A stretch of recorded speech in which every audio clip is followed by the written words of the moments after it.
Late one quiet night, Amara the maid hurried down the wide hallway when she heard soft crying. She entered the grand bedroom of Mr. Chinonso Okeke, one of Nigeria's richest men. The room sparkled with polished wood floors, ivory statues, and colorful uli art on the walls. There, on a silk-covered bed, lay a tiny baby wrapped in fine cloth. The child's big brown eyes glistened with tears. Amara gently lifted her, humming a soft Igbo lullaby taught by her grandmother. The baby's crying calmed, and she stared at Amara with curiosity.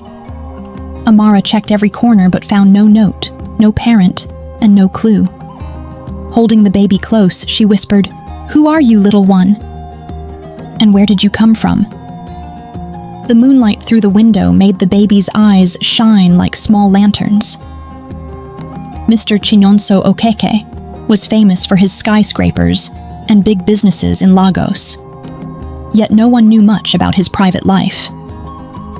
One bright morning, while Amara was polishing brass lamps, a quiet messenger handed Chinonso an encrypted letter.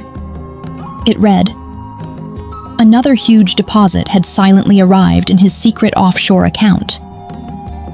Curiously, Chinonso remembered that, just minutes before, the baby, whom he named Adayeze, had giggled and banged her tiny fists on his antique cola nut bowl. He smiled, thinking this must be his own special reward.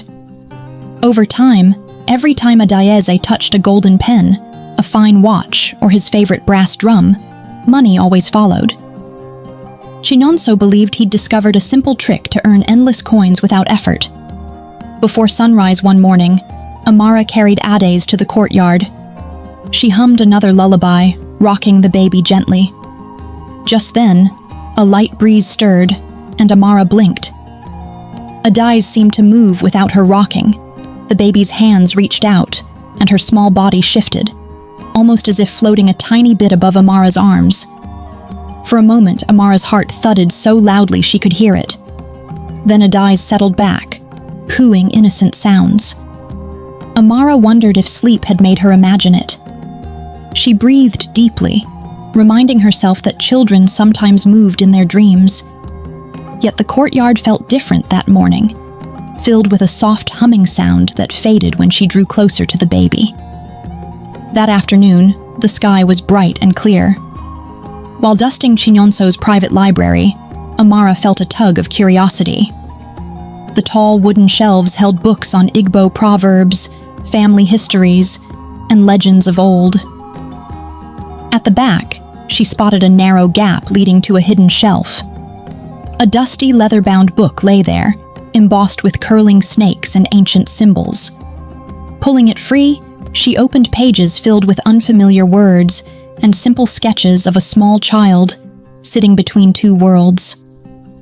One sentence glowed in her mind.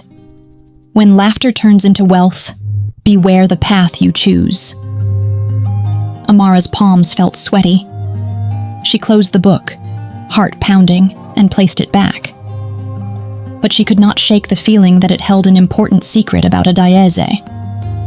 That evening, Mr. Chinonso invited friends to celebrate his latest business success. Amara stayed nearby, watching Adayeze play with a tiny brass drum. When the baby tapped it, her cheerful giggles rang out, and so did a soft ping on Chinonso's phone. Another message, an unexpected bank deposit. Chinonso's face lit up with pride. He gathered Adayeze into his arms, praising her. Amara glanced down the hall, torn. She wanted to tell him about the book, about the strange whisper she heard, but the happy scene made her pause. Perhaps it was only the joy of a child bringing luck, she thought. Yet in her mind echoed the warning. What if this path led to trouble? She clenched her mop handle, unsure whether to speak. That night, when the manor was still, Amara lay on the small mattress in her room. She dreamed of Adazi standing alone on a high cliff with the bright moon behind her. In the dream, the baby laughed, and golden coins spilled from her hands like rain. Below, people scrambled to gather the coins, pushing and pulling each other. The noise of coin clinks turned into sad cries. Amara woke with a start. The dream's last image, of children fighting over money, stayed in her mind. She sat up, thinking about the book's words. Was wealth worth such chaos? She hugged her knees, determined to find the truth before anyone got hurt. Early the next morning, as Amara walked through the garden, a soft voice called her name. She turned to see Nanabu, an elderly hunter who came by sometimes to meet Chinonso about land deals. His weathered face looked serious. He said quietly, "I felt the earth tremble last night and saw strange lights over the fields. The child you hold is not an ordinary baby. You must guard her well." He pressed a small bundle of red palm fiber into her hand. "Carry this. It will help you see clearly when times grow confusing." Before she could reply, he walked away, disappearing among the banana trees. Amara's fingers gripped the rough fibers. She had more questions than answers. That evening, Amara placed the red palm charm beside her mattress. Later, she heard the soft hum again. She tiptoed to Adai's crib and watched as the baby stretched out her tiny arms. The charm glowed faintly in the darkness. Adai's blinked, startled, and the humming stopped. Tears formed in her eyes, and she cried out in her sweet voice. Amara ran forward, scooping her up and soothing her with quiet words. When morning light filled the room, Amara saw the charm's fibers were dim and still. On Chinonso's phone, no new deposit arrived. The charm had broken something, but Amara wondered if it was a gift or a warning. When Chinonso discovered no deposit appeared that day, his mood darkened. He found Amara in the kitchen and demanded, "Why did the money stop coming? Are you hiding something?" His strong voice shook her. She held Adai's close, the baby yawning sleepily. Gently, Amara replied, "Sir, I only want to keep the child safe. I think this fortune may not be as kind as it seems." Chinonso frowned and stepped back. "You are just a servant," he said, tone cold. "Don't meddle in matters you do not understand." Amara bowed her head, hurt but not discouraged. She knew she must learn more, for the sake of them all. After her chores, Amara found the great obi tree at the edge of the estate. Under its broad branches sat village elders, breaking cola nuts and sharing stories. Amara joined them, holding Adai's in her arms. One elder, Mama Nkechi, spoke of gatekeepers, children sent by the ancestors to test people's hearts. She said, "A pure heart sees wealth as a tool, not a prize." The elders nodded, tapping shore palm sticks in agreement. Amara felt hope bloom. If Adai's was such a child, then the test was about kindness, not coins. She patted the baby's head. From now on, she decided she would watch closely and share what she learned. Mr. Chinonso paced his marble hallways from dawn until dusk. Without money streaming in, he felt restless. When Adai's played with his brass statue of a lion, her happy laugh bubbled through the room, and instantly, his phone pinged. A fresh deposit. He scooped her up and whispered in her ear, "My little secret to success." Adai's tugged at his shirt, looking at him with bright curiosity.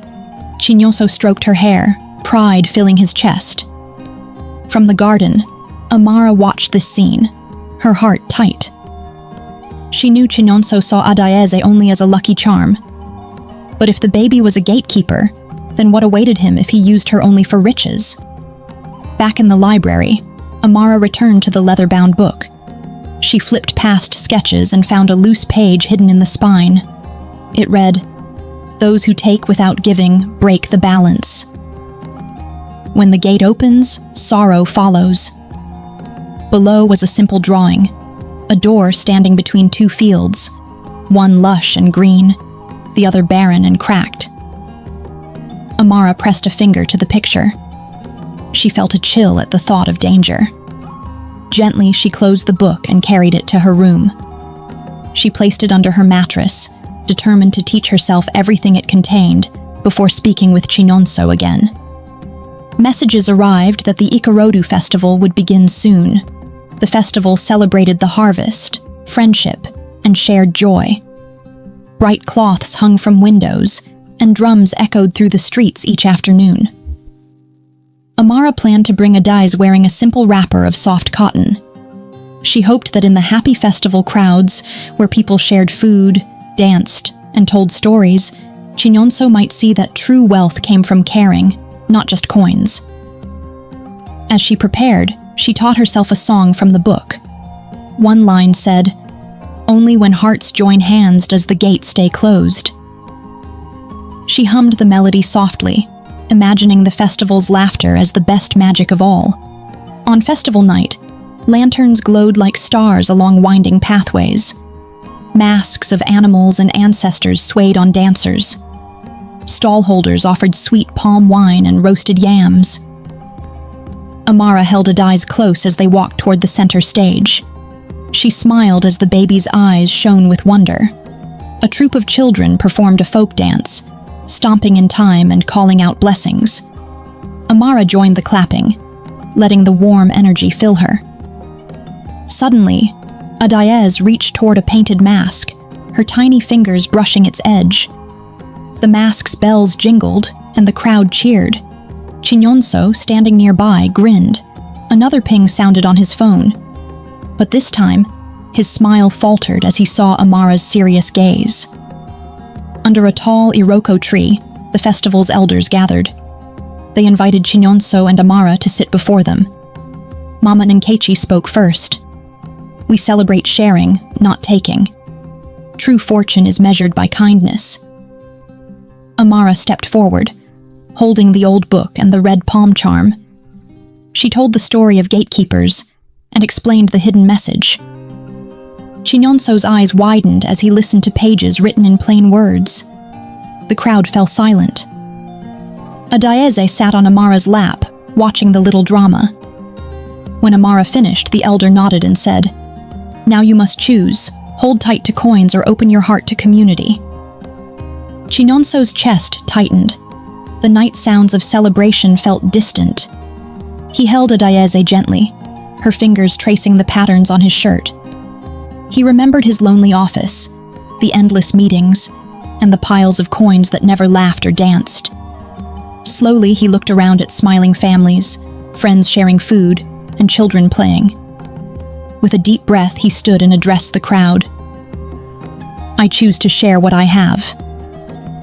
Cheers rose like waves. He placed Adais in Amara's arms and walked forward to help distribute yams and palm wine. Adais giggled, and this time no new message pinged on his phone. After the festival, the days felt bright. The strange humming and the heavy tension lifted from the estate. Chinonso and Amara arranged for new wells in nearby villages, and he promised scholarships for local children at his schools. Amara watched Adais play under the obi tree, where neighborhood kids ran around and laughed together. When Adais clapped her hands, the charm in Amara's pocket grew warm, a gentle reminder that kindness was its own reward. No more deposits arrived, yet everyone's smiles felt richer than any money.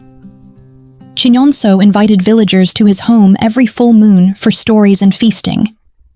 He encouraged Amara to teach Adais Igbo folk songs and proverbs. Under the bright moonlight, mothers brought children to listen. Chinonso saw that his greatest joy came from hearing laughter echo through the courtyard, not from bank alerts. Amara's simple songs filled the air. Words like Nwan, brother-sister, and Ubuntu, a shared spirit, echoed in every heart. Adais listened closely, her eyes sparkling like morning dew.